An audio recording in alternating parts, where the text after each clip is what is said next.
If...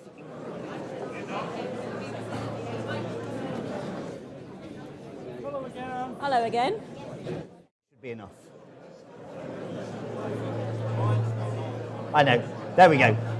There we go. Ladies and gentlemen, thank you very much. Ladies and gentlemen, thank you. If I could ask the stewards to just close the doors at the back, please, for those still in the merchandise area, shopping. Hopefully that afforded you all an opportunity to stretch your legs and get some fresh air and use the facilities. I do just want to say at this point a huge thank you to the owners of the Riverside Suite here, who have really looked after us since we first contacted them about using this beautiful venue. It came as somewhat of a surprise when we started looking for venues in Derby. Yeah, we drove down that lane past the old Derby Telegraph building just further along, who have never been particularly kind to us, the Derby Telegraph, and we came upon this corner and wondered what on earth we were going to find when we came in. And to find this facility, as I say, the owners couldn't have done more to welcome us and support our event here. So if we could give them a big round of applause, please, that would be much appreciated.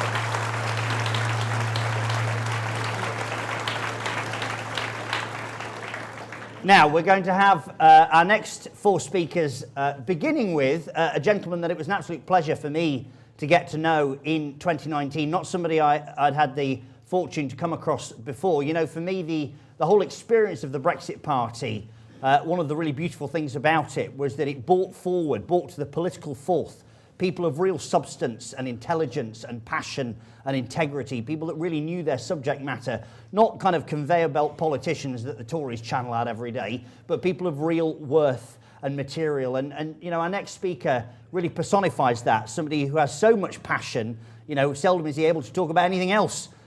Rich has referred to him as Brexit Ben. We're delighted to have him now here supporting Reform UK. Ladies and gentlemen, if you can help, please welcome our former Brexit Party MEP to the stage, Ben Habib.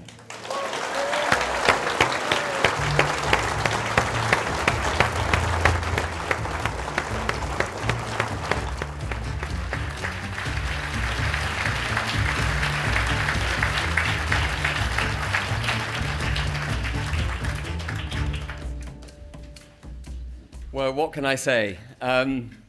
It's an honour to be called Brexit Ben.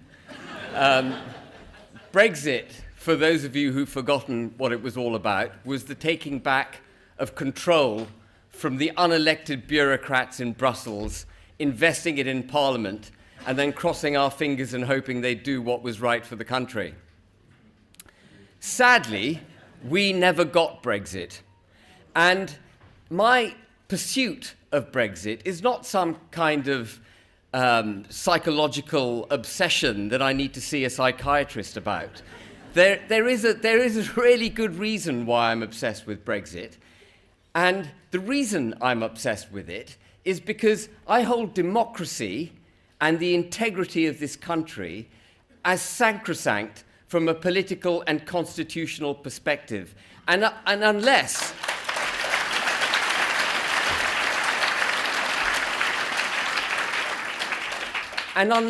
and until we get Brexit, we will neither be independent, we will not be integrated as a country, we will not be able to make policies which suit British interests, and we will not be able to return to what we once were, which was an independent, capable, outward-looking, entrepreneurial nation that is in our cultural DNA. And without Brexit, we will never be great again.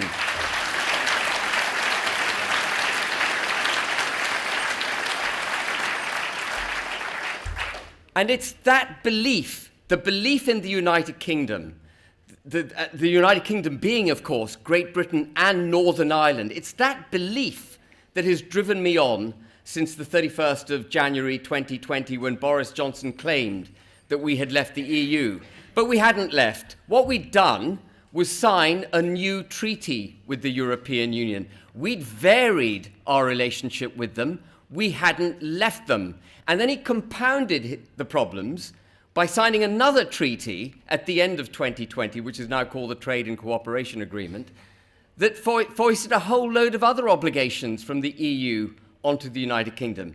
And I'm going to bore you a little bit, ladies and gentlemen, with a bit of technical stuff, if I may.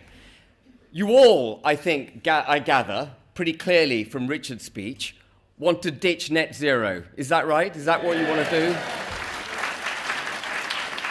And that's a perfectly sensible, valid desire of someone, a member of the electorate to want to have delivered. But you can't do it. It is undeliverable by this government. Why? Because we've committed to net zero in the trade and cooperation agreement that we signed with the European Union. So obsessed am I with this subject that it is on pages 201 and 202 of the agreement. And what those 2 pages say, it's quite weaselly. Even Lord Frost, with whom I had a debate about this through a third party, was unaware of what pages 201 and 202 say. And I'm just going to summarize them for you. What it says is that the UK cannot regress from any domestic law on the environment, including any laws which have future effect. And you'll remember that parting shot from Theresa May before she left was to pass a law committing this country to net zero by 2050. That was a domestic law. If we'd got Brexit, we could have reversed it. But we didn't get Brexit, and we committed never to ditching that law. In international treaty, we are prohibited from ditching our commitment to net zero. So under that treaty that Boris Johnson signed, that Lord Frost negotiated but doesn't seem to know the detail of, we are committed to £1.4 trillion of your money being spent on a ridiculous policy that is far from proven. So I'm afraid if you want to get rid of net zero, we've first got to Brexit.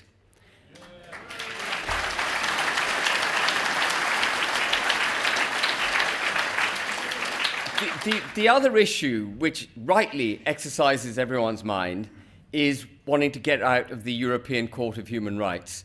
It's an independent court over which we have no influence.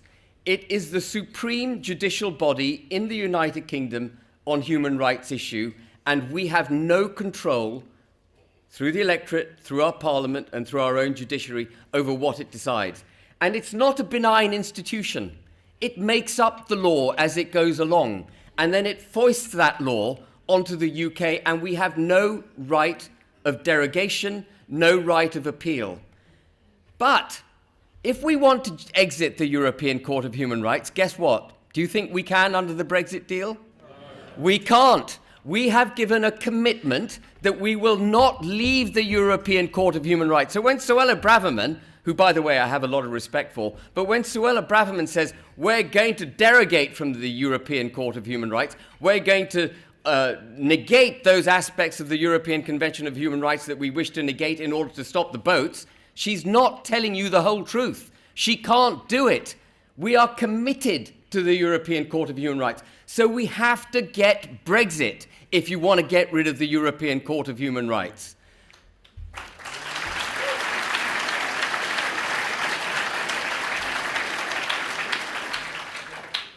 And then there's a whole host of other things that we've been signed into. Do you remember we were told that Brexit would be an opportunity for buying British first? Who believes in buying British first? Do we all believe in buying British first? Well, guess what? We can't do that under the Trade and Cooperation Agreement. We're committed to tendering all government contracts with European Union member state companies on an equal footing with British companies under the agreement. We can't put British first. There are some carve-outs for areas of national interest, but even those are under pressure, so we can't do it.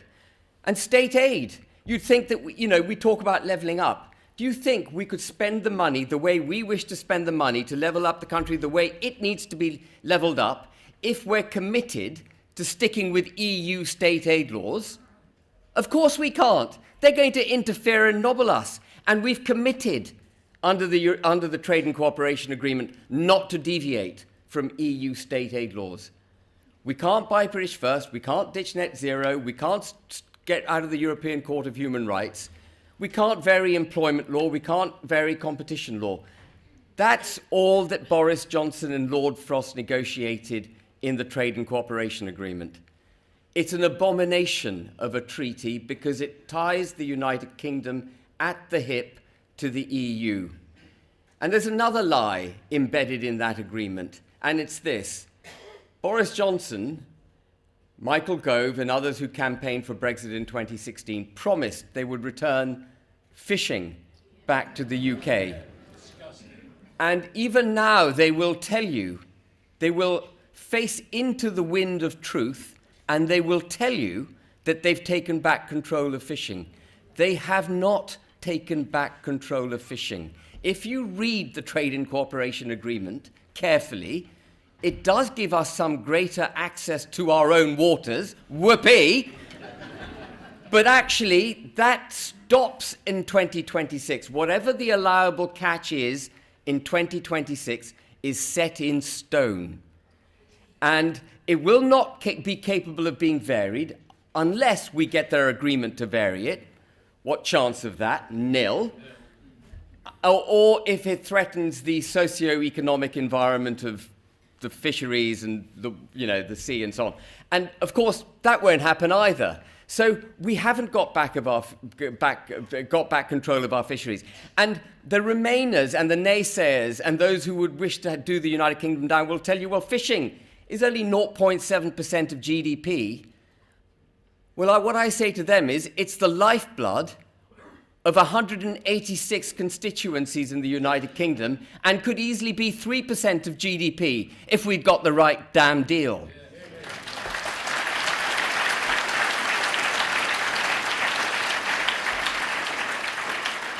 But there's something much, much worse than anything I've described so far at the heart of the Brexit deals that we did, these new treaties we signed with the EU. And that is, we became ignominiously the first country in history to partition itself without a single shot being fired. And I use that expression advisedly. Again, Remainers watching this will be up in arms that I invoke a military metaphor to explain myself. But that's what you do. When a country is threatened by a foreign power, when a foreign power wishes to impose its will, its laws, its politicians, its judiciary on you, you tend to end up going to war. You do not surrender your ground without a proper fight. But that is precisely what we have done to Northern Ireland. Northern Ireland, under the Northern Ireland Protocol and under the Windsor Framework, the Windsor Framework is not a solution to the protocol. It is Protocol Mark II. Under those two agreements, Northern Ireland is subject to foreign laws made by a foreign legislature and adjudicated by a foreign court. That is the stuff of wars. And I'm not just banding words around. It's unbelievable. When President Biden was in, yeah, quite good. I'm glad I got that reaction. When President Biden was in Belfast last week, he had the temerity to say that in order to maintain the peace in Northern Ireland, the DUP must restore the democratic institutions of Northern Ireland. And prima facie, if you look at what he said, it seems to be an olive branch, a promotion of peace. It's not. If you dig deeper and you actually analyze what it means, is what he's saying is, if you don't restore the democratic institutions of Northern Ireland, you will get violence. What President Biden was doing was threatening unionists in Northern Ireland. He was threatening the United Kingdom. He was saying, bend the knee to the EU, bend the knee to the Republic, or there will be violence. And how did Sunak react? He had his little puppy dog tail wagging behind him, all adoring, wide-eyed with adoration for this president who actually holds the United Kingdom. Of course he's anti-British. It's obvious, isn't it? He says he's anti-British. When asked about his British ancestral history, he talks about being Irish. He's anti-British. We have a prime minister that has misled Parliament with the Windsor Framework. We have a country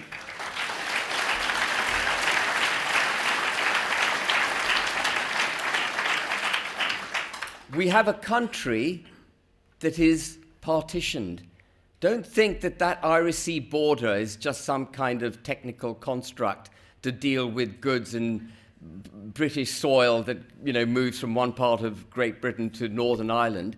It is an actual border. The purpose behind it is to diminish trade between Northern Ireland and Great Britain, for that trade to be pivoted towards the Republic, and over time for the Republic of Ireland to economically capture Northern Ireland. And what is a union if it isn't economic union? Some of you will know, I took the government to court over the Northern Ireland Protocol. And Remainers will say I lost the case. I didn't. I won the case because the Supreme Court ruled that Article 6 of the Acts of Union, the very acts that created the United Kingdom in 1800, Article 6, which requires that every part of the United Kingdom has equal access to every other part of the United Kingdom, and, by the way, prohibits future monarchs, and in the modern context that's government, prohibits future monarchs from signing treaties that put Northern Ireland on a different footing to the rest of the United Kingdom. That's what Article 6 says. And the Supreme Court ruled that Article 6 had been disapplied. You have a judicial ruling that the United Kingdom no longer exists. What kind of Brexit deal is this? It's an insult. It's an insult, it's an abuse of the sovereignty of this country, it's an abuse of the people of the United Kingdom. And that Brexit deal has to be terminated. We cannot make ourselves great. We cannot save the Union. We will not Brexit properly until we have ditched completely the Windsor Framework.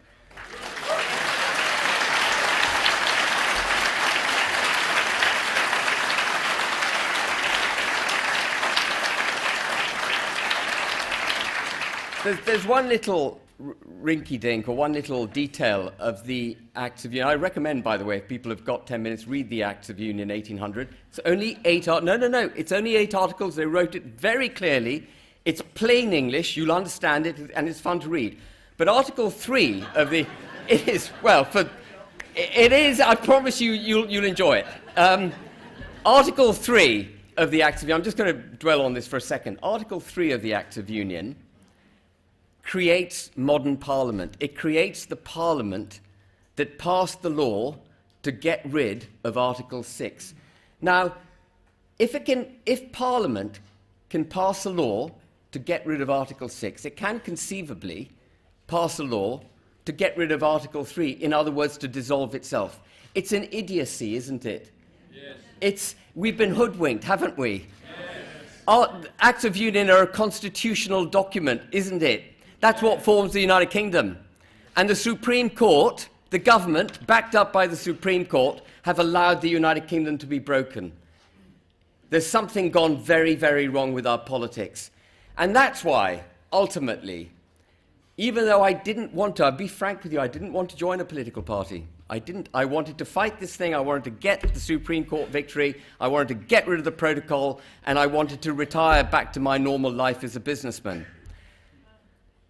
I didn't want to join a political party, but ultimately I had to. Why did I have to join a political party? Because the only way now to defeat the Windsor Framework is to hold those people in Parliament who visited upon us this horrible, ignominious document a defeat. And when I joined Reform, by the way, I'm just digress for a second, I want to thank Richard Tice, David Ball, and others who've kept Reform Party going. Thank goodness they did, because I've got a party to join. I wouldn't have been able to join any of the others.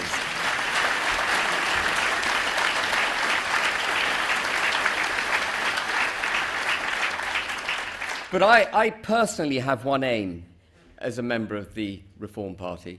It's an aim that I expressed very clearly at my sort of launch in March.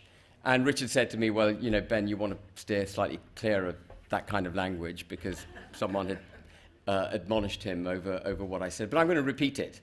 I have a single aim. I have a single aim as a member of the Reform Party, and that is to obliterate the Tories.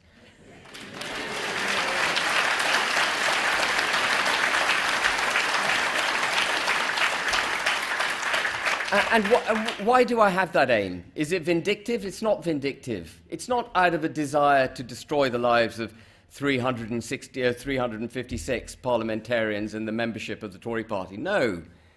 It's this, that those who govern us need to know that their failure will not be rewarded with incumbency. They have to know that even though Labour's worse than them, and they are, that line is not going to work again. We're not going to vote for the Tories just because Labour's worse than they are. No, the Tories have been a disaster. The economy is in dire straits. Richard described the boat on the edge of the waterfall. I'm not even sure we haven't tipped over the waterfall. But they're a disaster. They have to be kicked out of office for the nation's good. So my aim, ladies and gentlemen, and once again, gratitude to Richard Tice and all those that have kept reform going. My aim is to obliterate the Tories. And on that note, thank you very much.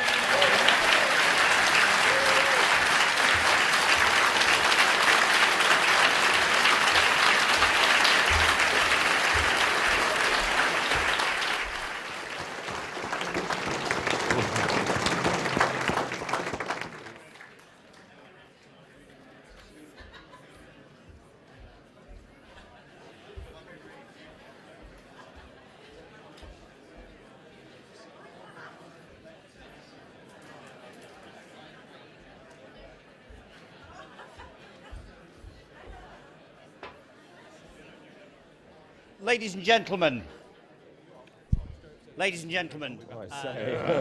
what a great speech. Another round of applause for Ben Habib. Give him a good cheer.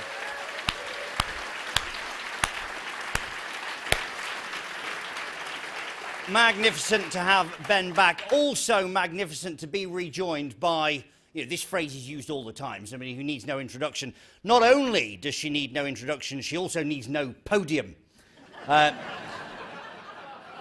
As you have noticed, the only speaker for whom we would completely rearrange the set, a political giant, somebody that we all look up to and are just so fortunate to have within the party and here talking to us today. Ladies and gentlemen, Ann Widdecombe.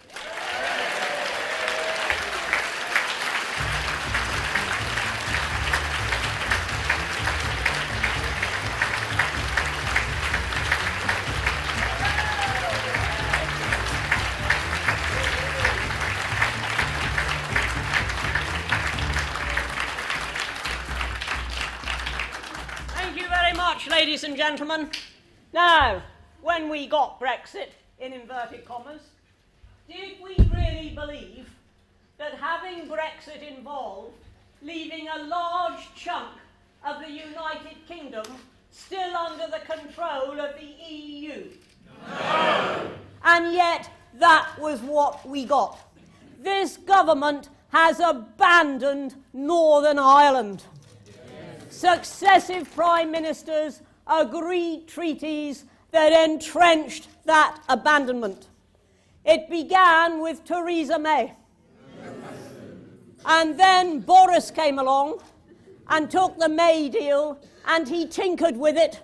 And he said, oh, look, deliverance, here's a completely new deal. And then when that failed, Rishi came along and he tinkered with the tinkering of the original. And he said, oh, look, here's a completely new deal. 3 massive lies by consecutive Conservative prime ministers.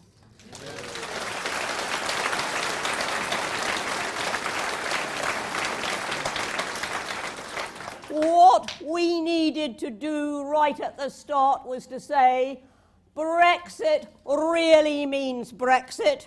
And what Brexit means is the EU has no more jurisdiction in any of the UK at all.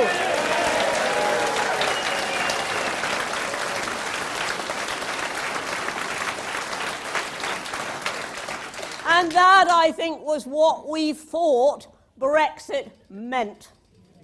But we didn't have that guts.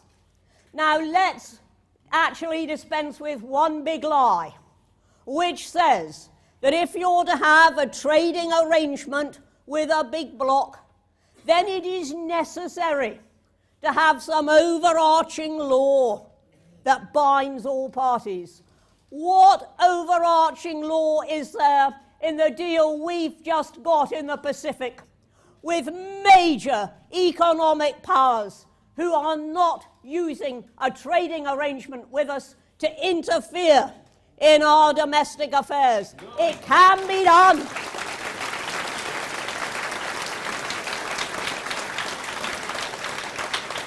It can be done, and it should have been done. Oh, they all paid lip service to it. Do you remember Theresa May? No deal is better than a bad deal. And then she gave us the worst possible deal. And then along came Boris and he said, no deal is better than a bad deal, and if necessary we will rip up the protocol. And then he gave us just a slightly less bad deal. And then Rishi Sunak comes along and says, you know, we've got a completely new beginning, apparently, according to Rishi Sunak, if you listen to him. He says Northern Ireland can veto EU law. That, ladies and gentlemen, is a straightforward lie. It cannot. Oh, certainly it's theoretical in certain circumstances, but you might as well put somebody in a cell, lock the door, and then say to them, oh, you can come out as long as you can work out how to pick the lock.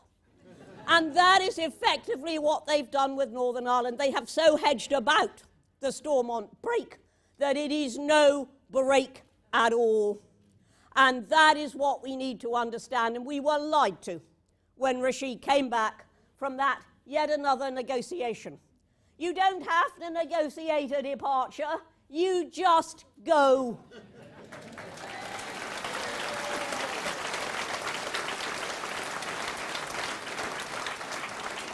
And if we had just gone, then we could have negotiated the trading arrangements from a position of absolute sovereignty, instead of which we negotiated it from a position of still being half in and half out.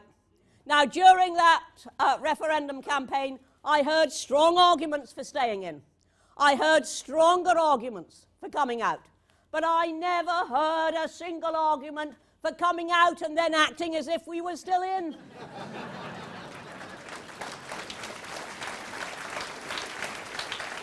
And yet that is exactly the position that we now find ourselves in.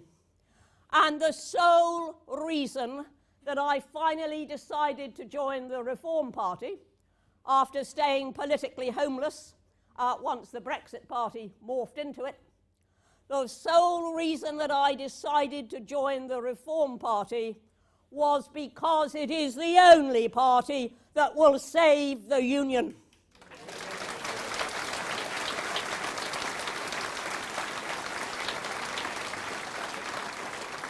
And right top of my agenda is saving the Union, being the United Kingdom, acting as a United Kingdom.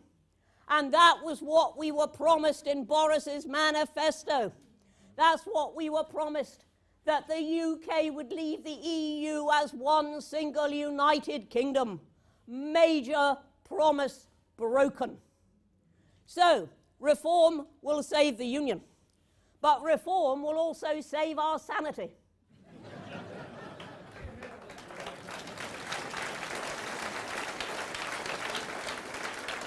You know, I couldn't believe my eyes the other day when I actually picked up a Daily Mail. This is a national, high-circulation newspaper, and the banner headlines on the front were that the Prime Minister knew that a woman didn't have a male appendage.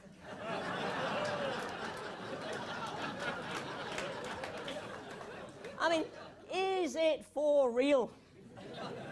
And yet it is. Common sense is going out of the window.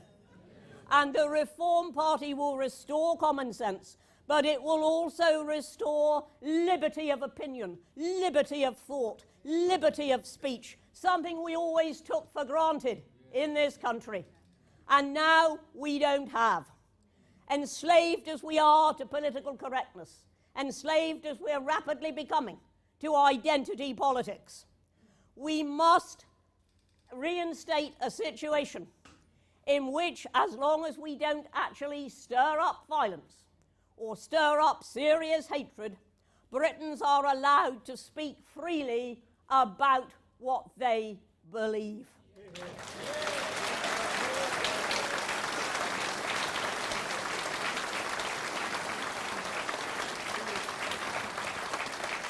And yet we have a headline in a national paper telling us that Rishi Sunak has found out what Adam and Eve were all about. But there is something else. When we got Brexit, we thought we were going to be free to be competitive with the EU. We thought we were going to be free to set our own taxes, to set our own VAT, to determine what happened in our economy. And what have we done ever since we've left? We've shadowed the EU. Jeremy Hunt even raised our corporation tax to the level that they've got in France. He should have been reducing the corporation tax so that we were competitive with France.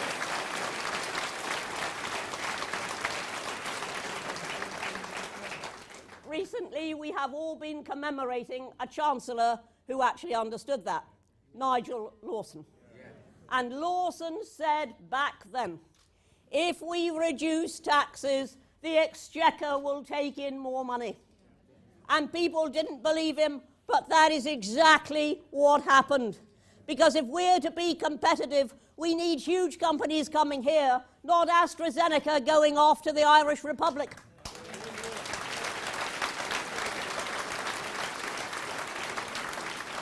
We should be saying to companies, come to Britain. We have low taxes. We have low corporation tax. We have low personal levels of taxation. You can earn what you please in Britain, instead of which we're saying the exact opposite, which is stay away, because this is a Conservative government with one of the highest taxes in recorded history. That is what is happening. And so I want to save the Union. And I want to see a proper, meaningful, real Brexit. And I want us to be economically competitive. In short, I want us to be a great country again. And that is possible. It is possible if people find courage. And the courage that they have to find is that they will vote for a third party. Now, actually, you know, it's not as grim as it might look. Because during the last general election, when I was standing for the Brexit Party, I got on practically every doorstep this statement. We'd love to vote for you. We really want to vote for you, but we don't want to let Corbyn in. Because Corbyn terrified people. Starmer couldn't terrify a mouse.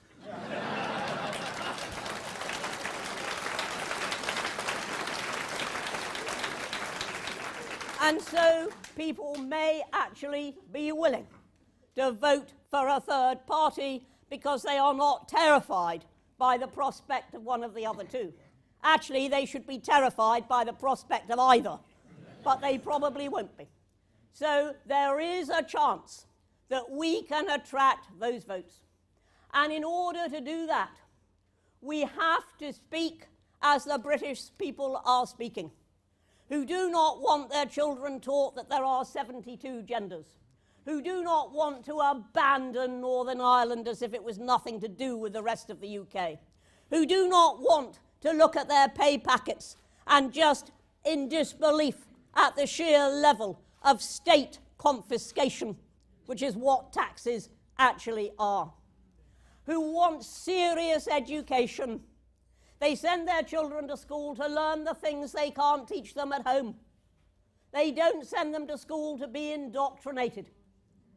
And people want a health service that they can rely on. Those of us of a certain generation in this hall really can remember when if you wanted to see the doctor, all you had to do was roll up at the surgery that day. That's all you had to do. and you saw the doctor.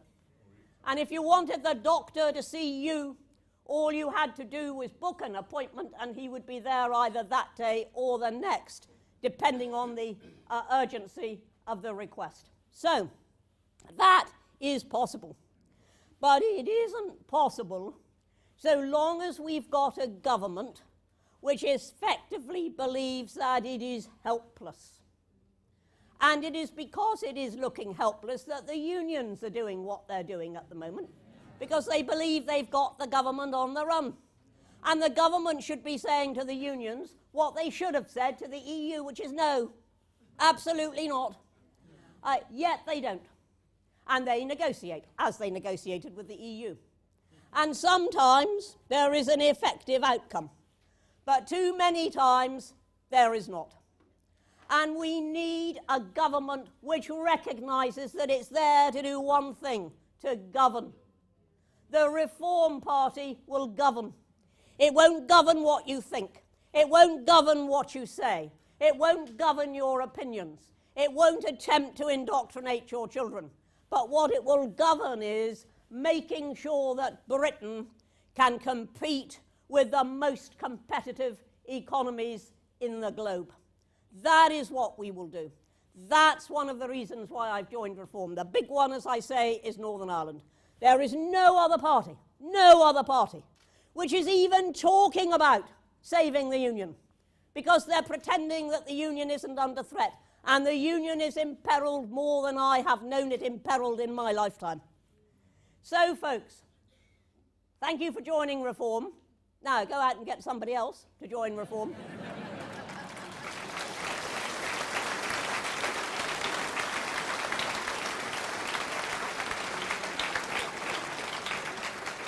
You know what the best preachers say? They say, how many others have you brought to the truth today? So, bear that in mind and get somebody else to join Reform and put the word around as much as you can, because I do genuinely believe that this party can make the difference which we are all yearning for a party to make. Thank you.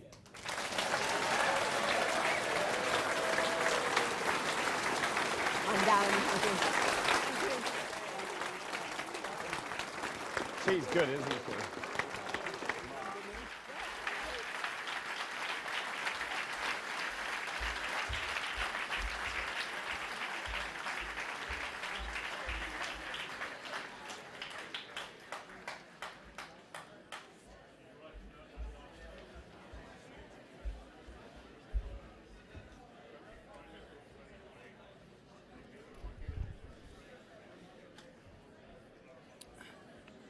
Does that look about where it was before? Good, good. Right, another big cheer for Ann Widdecombe, ladies and gentlemen, please. There she is.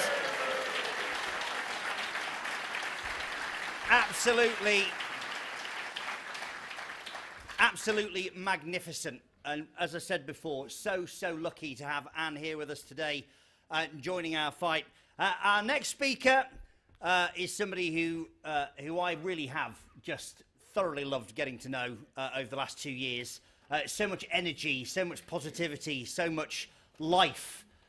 One of the I have to be careful how I say this. One of the two biggest superstars of talk TV around today, and somebody who we should all feel very privileged, because this is probably the first time any of us have seen a doctor in person for many months.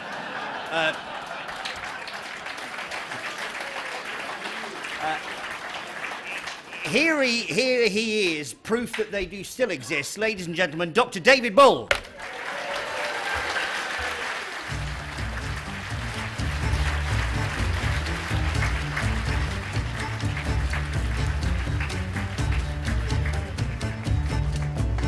Very good, very funny. Thank you very much. How do you actually follow Ann Widdecombe? That's my first question.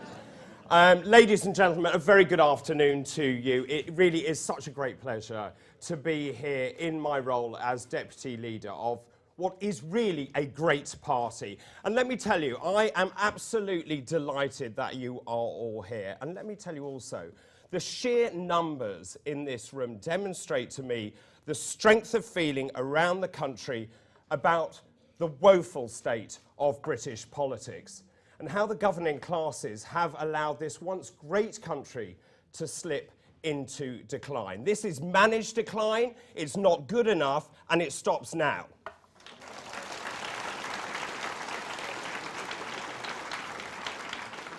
Now, what I'd like you to do is to do something for me, if you would. Please mark today's date, that's Saturday, the 15th of April, in your diaries, because this is the day that politics changes. This is the day when we plan and we plot to fracture the landscape of British politics. Now, we have just over 1 year to go until what could be a seismic general election. Now, I'm not an angry person by nature, but I am absolutely incensed at the incompetence shown by the two main parties. Neither of them has any vision at all. Now, we're in a very bizarre position, if you ask me, where the ruling Conservative Party seems to have forgotten what it is to be Conservative. Now, the government is either totally incompetent or it is deliberately wrecking the country. And it seems to believe that the answer to Britain's problems, and there are many of them, is to increase tax, to make more people pay, to make small businesses suffer, to force hardship on people. And quite frankly, they don't care. This is a Conservative Party in name only.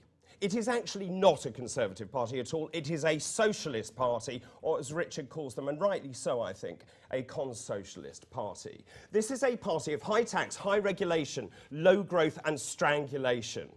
And their ineptitude means that the UK is set to be one of the worst performing major economies in the world this year, and that is according to revised forecasts by the IMF. So let's look at the other option. The Labour Party also doesn't know what to do. It has no vision, it has no backbone. Now, actually, if you ask people on the street, which I do in my job working for Talk TV, what does the Labour Party actually stand for? They can't tell you. There again, if you ask the same people on the street what the Conservatives stand for, they can't tell you either. And the two main parties are, quite frankly, out of touch and they are out of time. And the public knows this. Now, we are the only party that is consistently growing in the polls. This is the only party that has a vision, that has drive, that believes in entrepreneurship, in the extraordinary skills of the British people. And we believe in the resilience of the British people. We really are a breath of fresh air on the political landscape, and we are exploding in popularity whilst the two main parties are imploding. Make no mistake, change is in the air. I can feel it. I haven't felt this for a very long time. I can really feel it. And we've done it before, and we will do it again. So how have we ended up here with 800 of you in a room? Well, the Brexit Party, of course, was the forerunner of this party. It was the most unbelievably successful election fighting machine. I looked back, out of a total of 87 MEPs from the United Kingdom in the European Parliament, we managed to get 28 elected. That was nearly a third of the total number of UK MEPs. It was an extraordinary feat. Now, as Anne was saying, we were elected with a very simple task, and that is to get the UK out of the European Union. And despite the odds, and everyone said you'll never do it, we did do it. But we made one fatal mistake. And that mistake was to trust the Tories to deliver what they promised.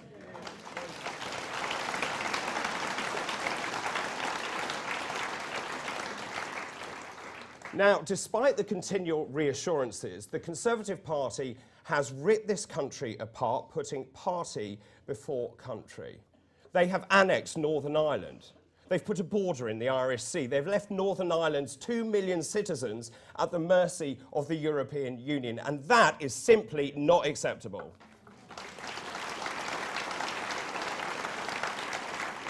And just to reiterate what Brexit Ben said, Rishi Sunak, desperate to curry favour with Joe Biden, forced through this Windsor framework. Let me just reiterate to you, this is not a new deal. It is lipstick on a pig.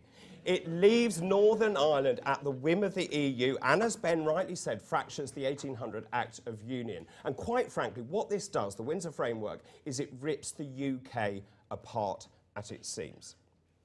And how dare the US president come here and tell us how to govern our own country?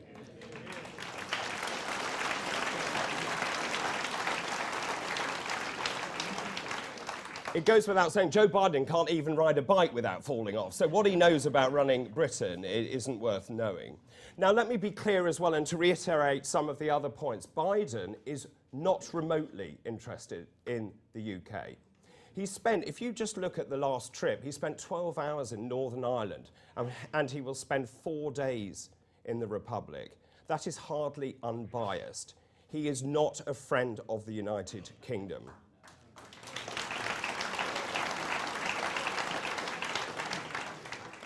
So, in short, the Tories have made an awful mess of this, and it's time for us to sort it out. Now, the journey that we've come on is quite an extraordinary one, because when we left the EU, we put the Brexit Party into cold storage, believing foolishly that the government would be true to its word and that we would leave the EU as one united kingdom. I suppose we were slightly smart in that at the back of our minds, we always knew it was a risk to trust the Tories. So we had a backup plan. We put the Brexit Party onto ice. And then when we realised that we had indeed been duped, we decided to de-ice the party. And 3 of us had stayed with the party throughout that time. Of course, Richard, our great leader, Paul, the chief executive, and me. We took the decision to rename the party, and the Brexit Party became Reform UK. I'm often asked, why is that the case? Well, the reason behind it was that Brexit had been accomplished, although incomplete, and we felt that Brexit was just the first of many reforms that this country needs to get back on its feet. So we de-iced the party, we dusted it down, and we took it out of cold storage. Now, initially, we faced a massive uphill battle to be heard, to be taken seriously, and also to get media appearances. And we started fielding candidates in various elections, and we started making ground. And what a difference the last few months has made. We are now polling consistently at around 10%. We're featuring...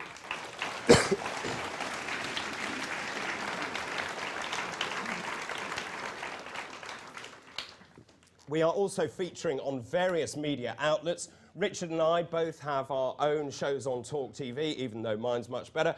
And even the mainstream media is having to take notice. Now, a number of other things have also happened. I'm delighted to say, and I will say it again, the band of MEPs is now back together. And there's such a special feeling upstairs being with the likes of Belinda and Alex and Anne and Ben and so on. We've been in constant touch throughout this entire journey. I'm so thrilled, my heart is bursting that we have 11 former MEPs coming back into the Reform UK family. They're coming back to fight for the cause. Because like us, they were duped. They wanted to believe the Conservative rhetoric. But like us, they also know this was lip service alone. So the bottom line is, we know what we stand for. Now, whether we like it or not, this country, in my mind, is well and truly broken. Nothing works in this country. So, when I'm asked on the street, what does Reform UK actually stand for? And I'll tell you, when you ask people on the street what we stand for, they know. They know we stand for low tax, low regulation, and high growth. By having lower taxes, we attract the best and the brightest people to the United Kingdom. We stand for slashing income tax for the lowest paid. Anyone who earns under £20,000 should be taken out of tax completely. Just think of the difference that will make to people's lives.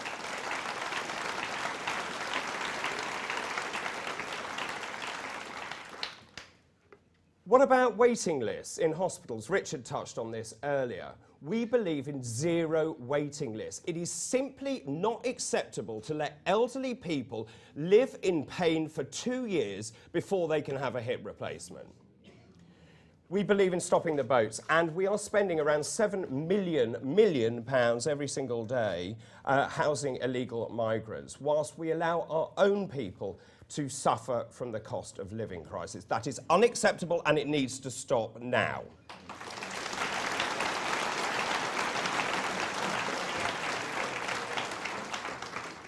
And we've also mentioned this before, we want an end to the net zero nonsense, because actually we demand a referendum on net zero.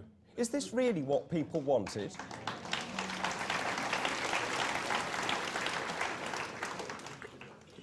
Is it really what people wanted? Did people really want to be poorer? Did they want to be told to turn their lights off? Did they want to see their businesses struggle and go under? No, they didn't. We demand a referendum on net zero.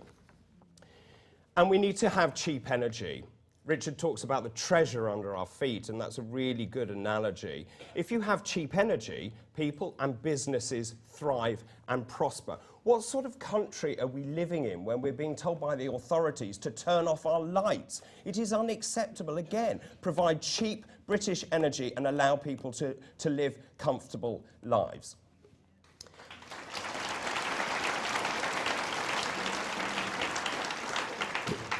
Now, often I wonder if we are some sort of policy generation department for the Conservative Party, because they keep nicking all our policies.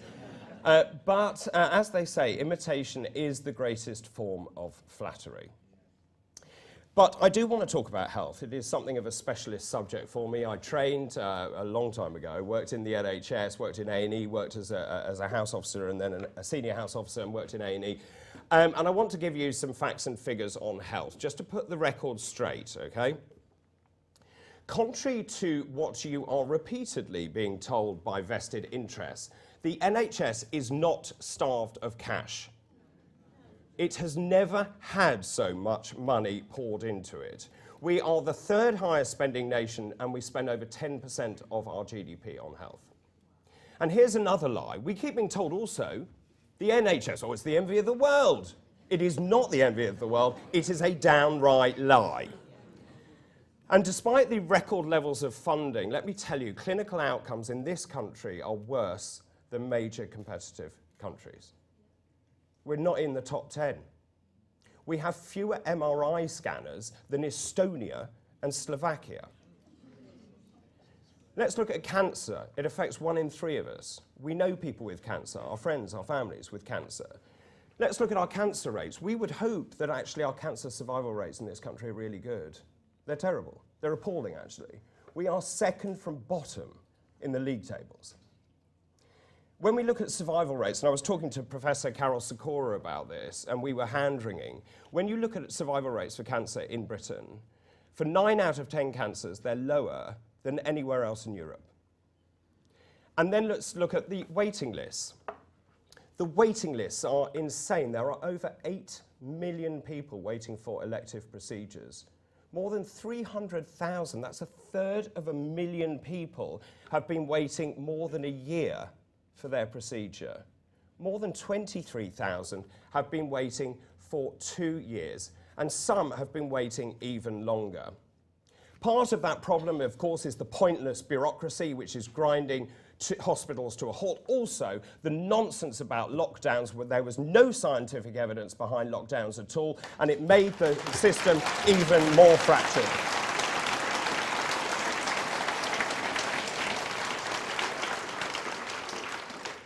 You know, the really sad thing, we have an almost total collapse of accident and emergency services. Those aren't my words. Those are the words of Dr. Adrian Boyle. He's the head of the Royal College of Emergency Medicine. Get that through your heads. We have an almost total collapse of A&E. Thousands, and we know this from the news, thousands of patients are stuck in ambulances outside hospitals. 125,000 people had to wait more than 12 hours before being admitted to hospital. The average waiting time to see a doctor, if you've had a heart attack, you need to be seen really quickly. If you've had a heart attack, you want to see that doctor. Well, the average waiting time, if you've had a heart attack, is over 1 hour. If you wait more than 1 hour, you will be dead. That's how serious this situation is. People are dying because they are not getting prompt care. And when you look at preventable mortality, it's now running at 500 deaths every single week in this country. On top of this, we have other problems. More than 1,200 GP practices have closed in the last 8 years. That has meant elderly and vulnerable people have to now travel even further to get the care that they need.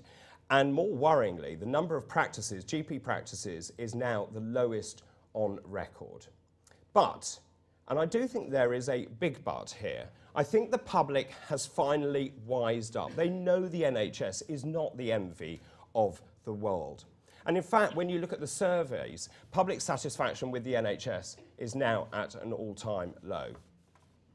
So we've got problems in A&E, we've got problems, as we said, admitting people, you've got a lack of GP practices as well. And just to make matters worse, the junior doctors are now trying to wreck what is left of the NHS by announcing unprecedented strikes. Now, it transpires to me that the leader, the BMA leader of the junior doctors, his name is Dr. Rob Lawrenson, is on holiday. And that is how much he cares about the health of patients. He couldn't even be bothered to turn up to his own strike. And that speaks volumes to me. This is about politics. It's not about patient care. And think about this. He didn't even lose any money because he was on holiday. He had paid leave. So he went away and allowed the system, the healthcare system, to collapse. That's how much he actually cares about the British people. And I've tried to understand what the BMA wants, but the demands from the BMA also don't seem to make much sense to me. They're demanding 35% pay increase. Now they say at the heart of this is patient safety. But how does that make sense? Because if you pay doctors more, how does that improve patient safety? The biggest issue here is we simply don't train enough doctors in this country. So,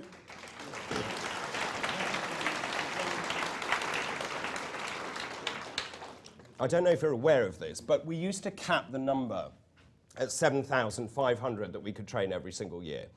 The government has increased it in the last few years to 10,000 a year, and that is why we steal doctors from other countries, because we simply don't train enough. Now, Reform UK believes that we need to double that number. We need to train about 20,000 doctors every single year.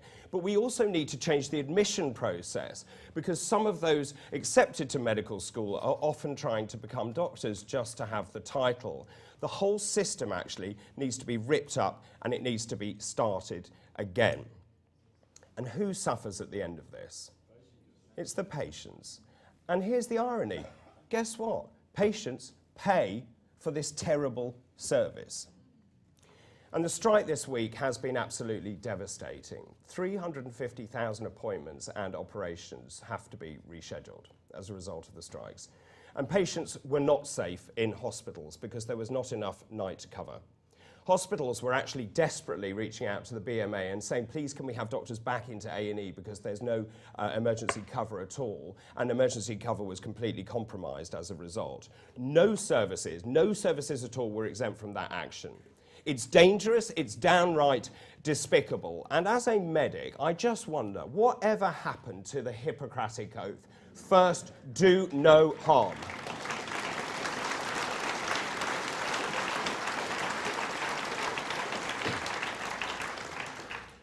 Well, the BMA, in my mind, has put politics before patient safety. We now know the strikes in March tripled the number of excess deaths. They caused people to die. And I was so angry, I resigned my membership of the British Medical Association, because this is not what we do as doctors.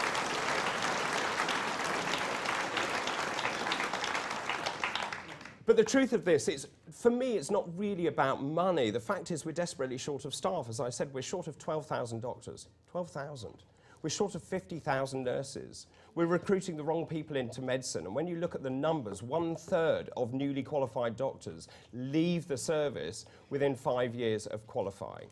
So we need to make the system better, and we need to make it fairer. And that is why Reform UK is the only party that believes the way to get the best doctors and to keep doctors in the service is to ensure that the exorbitant fees that they pay as students are written off by the government if they stay within the service for, say, 5 to 10 years after graduation.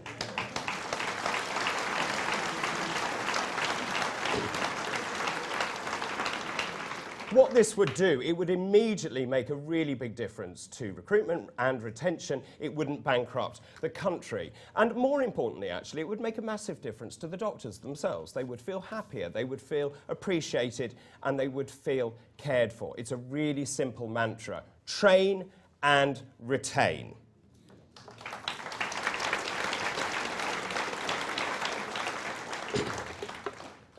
The good news is political parties, the other political parties, are deeply worried about the threat of Reform UK. They're worried about the threat that we pose, and the Tories, I have to tell you, even had an away day to talk about the threat that Reform UK poses, and that I like.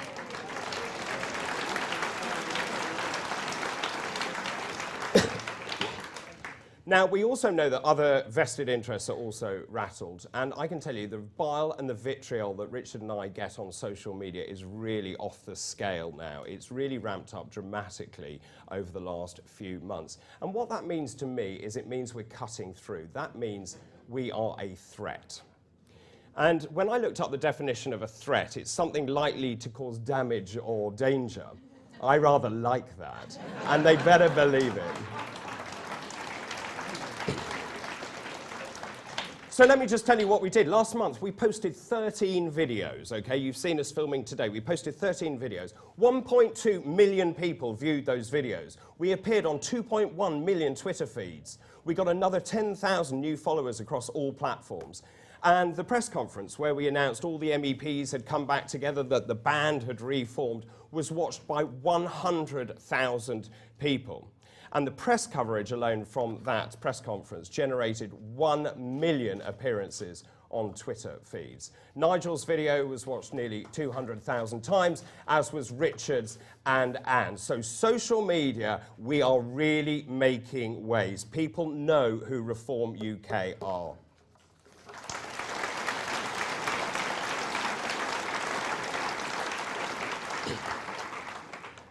So I guess the big question is, what happens from here? Well, timing, as they say, is everything. I don't know about you, but I really feel there's such change in the air. I haven't felt this for a very long time, actually, since we were actually the Brexit Party.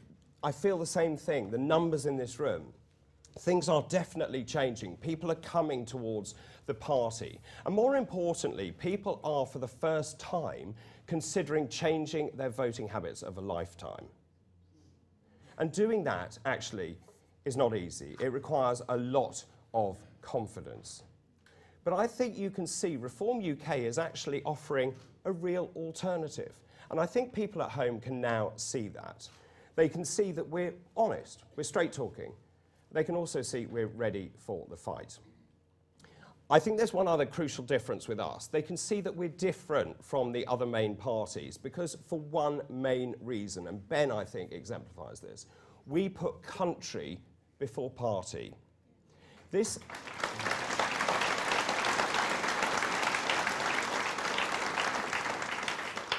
You know, a slogan behind me, actually, is all that encapsulates that. Let's make Britain great. That is our mantra. That is everything that we believe in. All other parties talk about reform. I hear it bandied around the whole time. But we are reform. It underpins everything we do, and it runs through us like a stick of rock.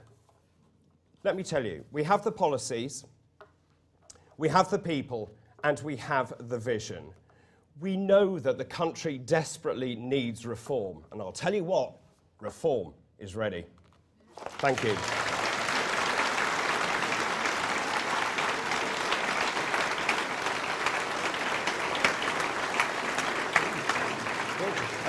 Thank you. I'm going to invite the other MEPs to have a look.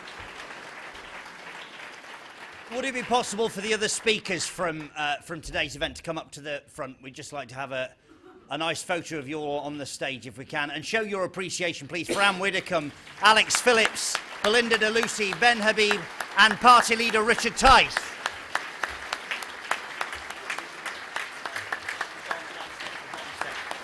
Okay.